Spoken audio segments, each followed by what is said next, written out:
என்னை அழிக்க நாள்தோறும் நினைத்த எதிரின் கையில் விழாமல் காத்தீர்.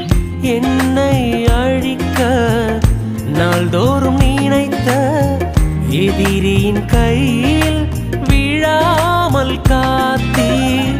சத்துருக்கள் முன்பு பந்தியை வைத்து எண்ணெயினாலே அபிஷேகம் செய்தீர்.